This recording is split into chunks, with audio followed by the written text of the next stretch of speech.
அண்மை செய்தி பழனி மலையடிவார தண்டாயுதபாணி சுவாமிகள் மடத்திற்கு சொந்தமான நிலம் முறைகேடாக பதிவு செய்யப்பட்ட விவகாரம் தொடர்பாக இந்த வழக்கு சிபிசிஐடிக்கு தற்பொழுது மாற்றம் செய்யப்பட்டுள்ளது.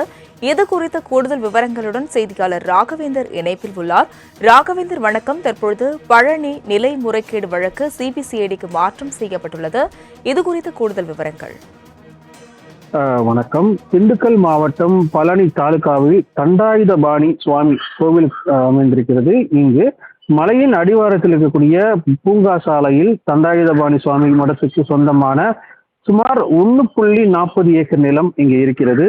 இந்த நிலம் குப்புசாமி மணியக்கார என்பதற்கு சொந்தமான நிலமாகும். அதனையடுத்து இந்த நிலத்தை பழனி தண்டாயுதபாணி சாமிக்கு கோவிலுக்கு கொடுக்கப்பட்டது.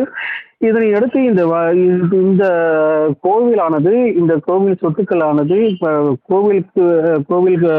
கோவில் சார்ந்த நிகழ்ச்சிகளுக்கு கோவில் சார்ந்த இடத்துக்காக இந்த நிலமானது பயன்படுத்தி வந்தது.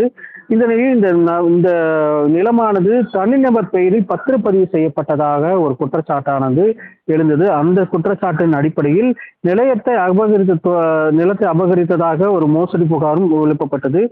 இந்த கடந்த மார்ச் 27ஆம் தேதி நிலத்தை பத்திரப்பதிவு செய்யும் வகையில் போலி விற்பனை பத்திரம் மூலம் சிலர் மூழ்ச்சி செய்ததாக கூறி ஒரு குற்றச்சாட்டை அடுத்து இந்த சட்டப்பூர்வ நடவடிக்கை எடுக்க வேண்டும் என்று பல்வேறு சார்பில் இந்த நிலத்தை ஆக்கிரமித்து சிலர் அவர்களது நிலத்தை விற்பனைக்கு செய்வதற்கு உண்டான வேலைகளில் ஈடுபடுவதை அடுத்து இந்த ஒரு புகாரானது எழுப்பப்பட்டது. அந்த புகாரின் அடிப்படையில் முதல் கட்டமாக 4 பேர் மீது முதல் தகவல் அறிக்கையானது டிஎஸ்பி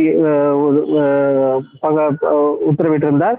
அந்த அடிப்படையில் இந்த முதல் தகவல் அறிக்கையில் 4 பேர் குற்றச்சாட்டை அடுத்து இந்த அரசு அதிகாரி உட்பட ஒரு 4 பேர் மீது வழக்கு பதிவு செய்யப்பட்ட நிலையில் இந்த வழக்கு 100 கோடி நிலம். எனவே இந்த நிலத்தை உடனடியாக